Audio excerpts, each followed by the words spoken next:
الله أكبر.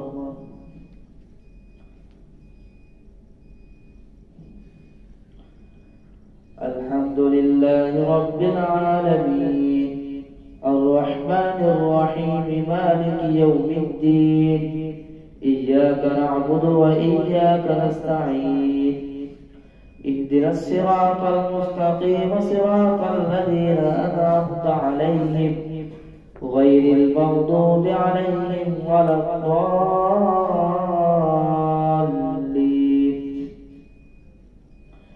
وما أبرئ نفسي إن النفس لأمارة بالسوء إلا ما رحم ربي إن ربي غفور رحيم. وقال الملك ائتوني به أستخلصه لنفسي فلما كلمه قال إنك اليوم لدينا مكين أمين. قال اجعلني على خزائن الأرض إني حفيظ عليم.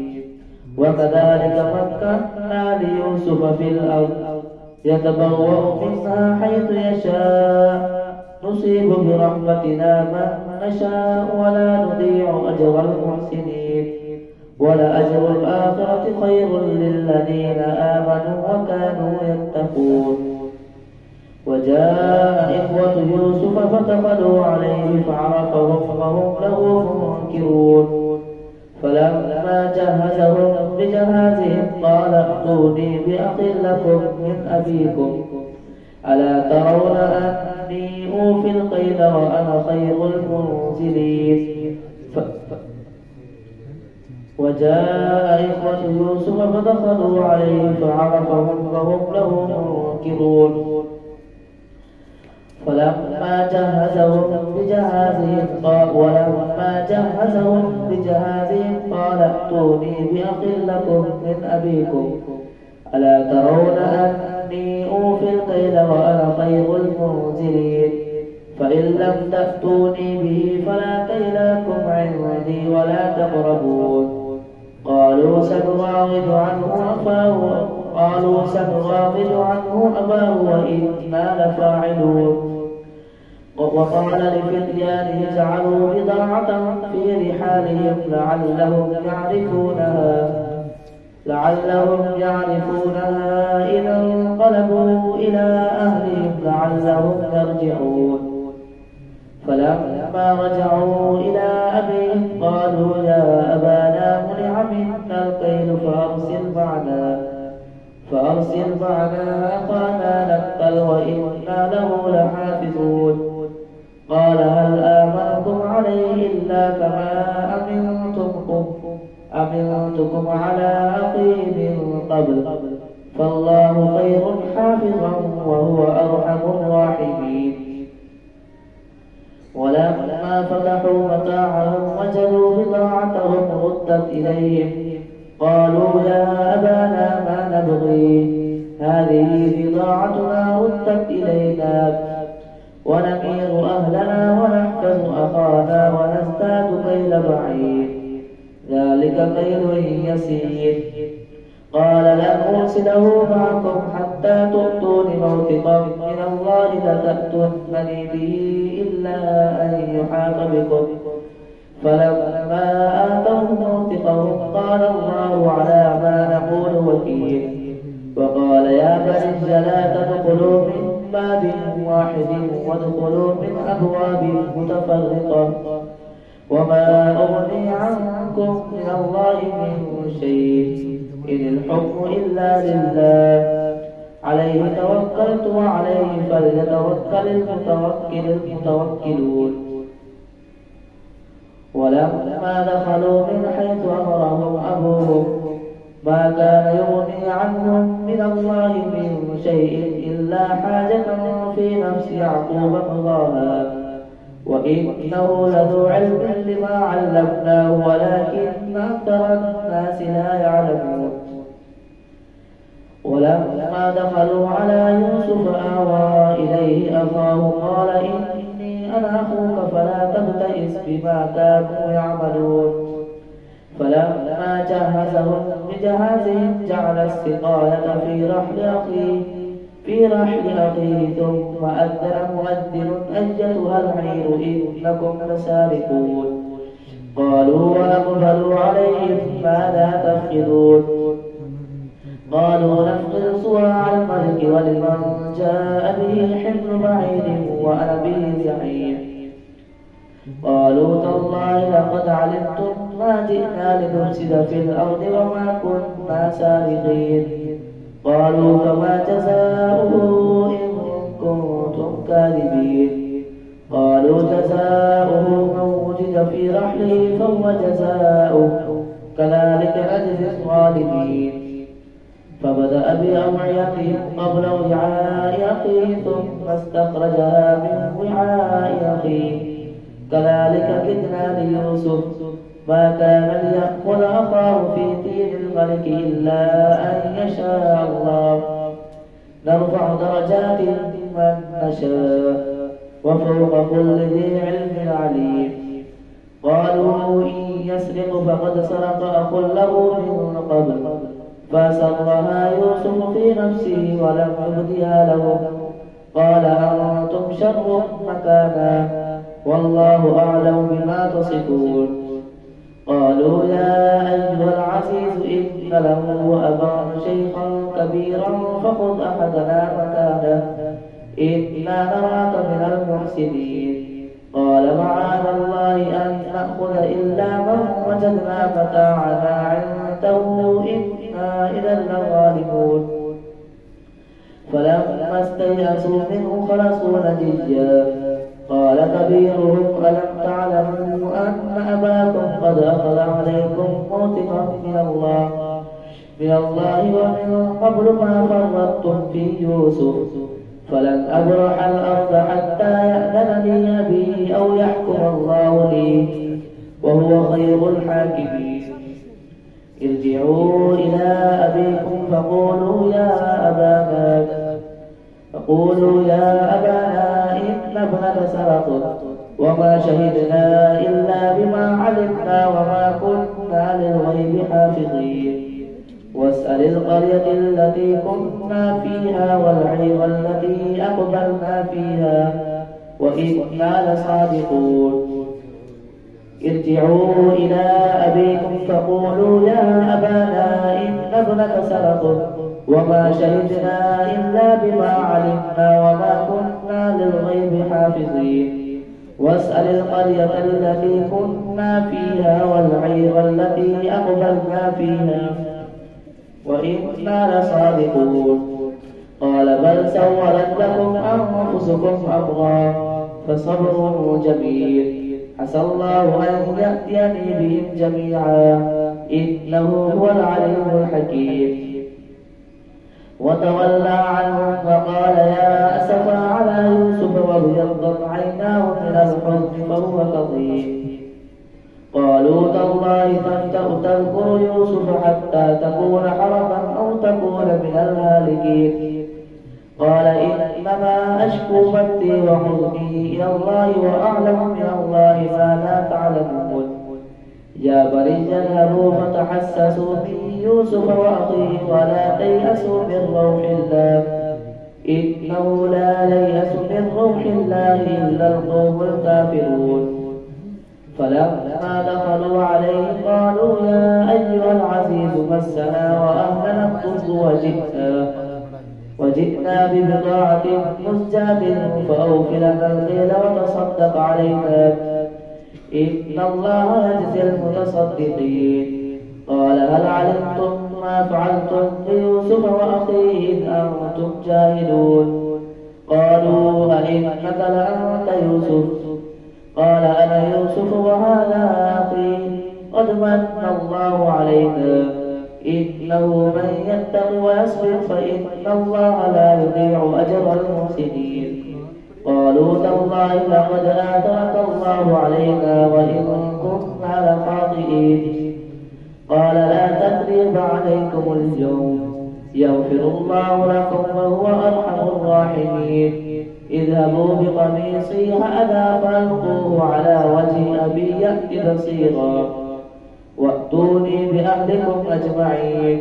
ولما فصلت العير قال أبيهم إني ولما فصلت العير قال أبوهم إني لأجد ريح يوسف لولا أن تفندون قالوا تالله إنك لفي ضلالك القديم فلما أن جاء البشير ألقاه على وجهه فارتد بصيرا قال ألم أقل لكم إني أعلم من الله ما لا تعلمون قالوا يا أبانا استغفر لنا ذنوبنا إنا كنا خاطئين قال سوف أستغفر لكم ربي إنه هو الغفور الرحيم فلما دخلوا على يوسف آوى إليه أبويه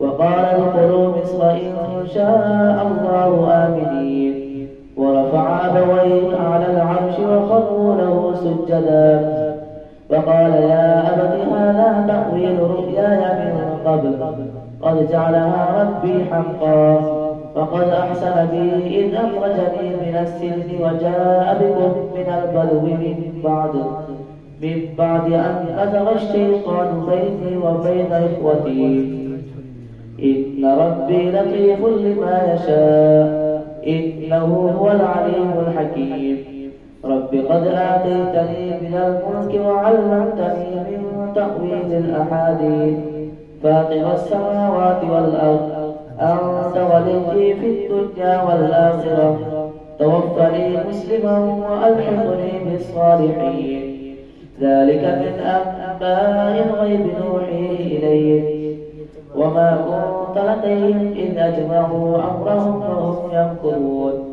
وما أكثر الناس ولو حرصت بمؤمنين وما تسألهم عليه من أجر إن هو إلا ذكر للعالمين الله أكبر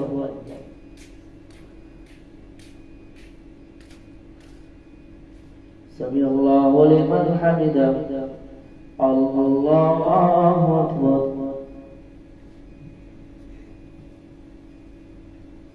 الله أكبر الله أكبر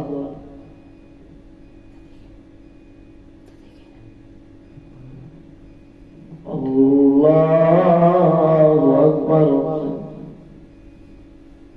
الحمد لله رب العالمين الرحمن الرحيم مالك يوم الدين إياك نعبد وإياك نستعين اهدنا الصراط المستقيم صراط الذين أنعمت عليهم غير المغضوب عليهم ولا الضالين وكأي من آية في السماوات والأرض يمرون عليها وهم عنها معرضون وما يؤمن أكثرهم بالله إلا وهم مشركون أفأمنوا أن تأتيهم غاشية من عذاب الله أو تأتيهم الساعة بغتة وهم لا يشعرون قل هذه سبيلي أدعو إلى الله على بصيرة أنا ومن اتبعني وسبحان الله وما أنا من المشركين وما أرسلنا من قبلك إلا رجالا نوحي إليهم من أهل القرى أفلم يسيروا في الأرض فينظروا كيف كان عاقبة الذين من قبلهم ولدار الآخرة خير للذين اتقوا أفلا تعقلون حتى إذا استيأس الرسل وظنوا أنهم قد كذبوا جاءهم نصرنا فنجي من نشاء ولا يرد بأسنا عن القوم المجرمين لقد كان في قصصهم عبرة لأولي الألباب ما كان حديثا يفترى ولكن تصديق الذي بين يديه وتفصيل كل شيء وهدى ورحمة لقوم يؤمنون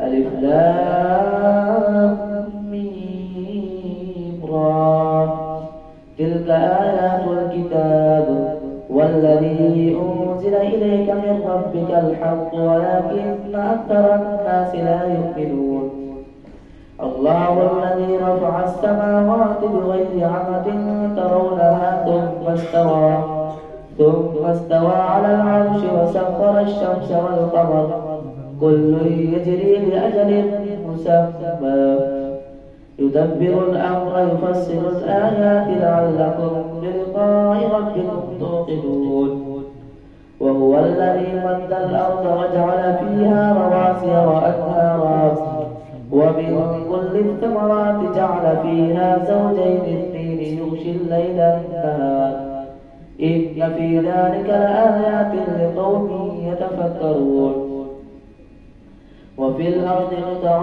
متجاورات وجنات من أعناب وزرع ونخيل صنوان وغير صنوان يسقى بماء واحد ونفضل بعضها على بعض في الأكل إن في ذلك لآيات لقوم يعقلون وإن تعجب فعجب قولهم أإذا كنا ترابا أإنا لفي خلق جديد أولئك الذين كفروا بربهم وأولئك الأغلال في أعناقهم وأولئك أصحاب النار هم فيها خالدون ويستعجلونك بالسيئة قبل الحسنة وقد خلت من قبلهم المثلات وإن ربك له مغفرة للناس على ظلمهم وإن ربك لشديد العقاب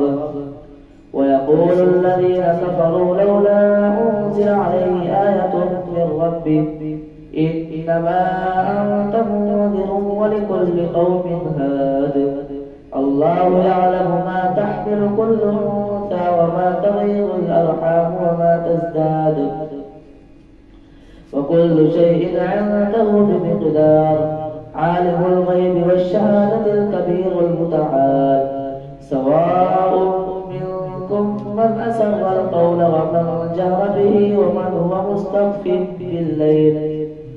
ومن هو مستخف بالليل وسارد بالنهار له معقبات من بين يديه ومن خلفه يحفظونه من أمر الله إن الله لا يغير ما بقوم حتى يغيروا ما بأنفسهم وإذا أراد الله بقوم سوءا فلا مرد له وما لهم من دونه من وال هو الذي يريكم البرق خوفا وطمعا وينشئ السحاب الثقال ويسبح الرعد بحمده والملائكة من خيفته ويرسل الصواعق فيصيب بها من يشاء وهم يجادلون في الله وهو شديد المحال له دعوة الحق والذين يدعون من دونه لا يستجيبون لهم بشيء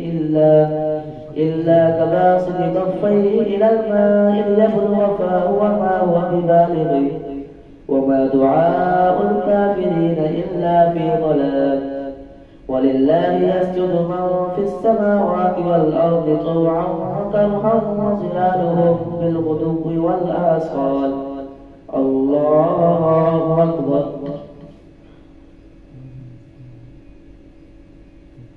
الله أكبر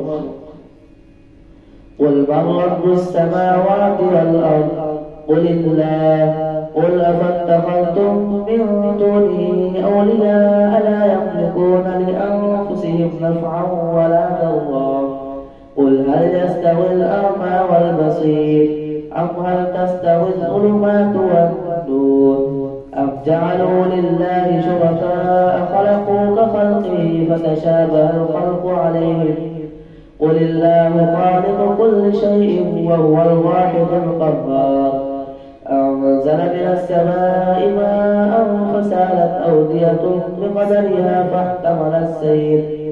فاحتمل السيل زبدا رابيا ومما يوقدون عليه في النار ابتغاء حلية أو متاع زبد مثله كذلك يضرب الله الحق والباطل فأما الزبد فيذهب جفاء وأما ما ينفع الناس في الأرض كذلك يضرب الله الأمثال للذين استجابوا لربهم الحسنى والذين لم يستجيبوا له لو أن لهم ما في الأرض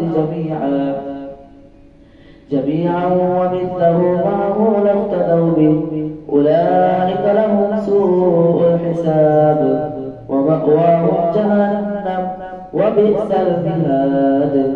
الله أكبر.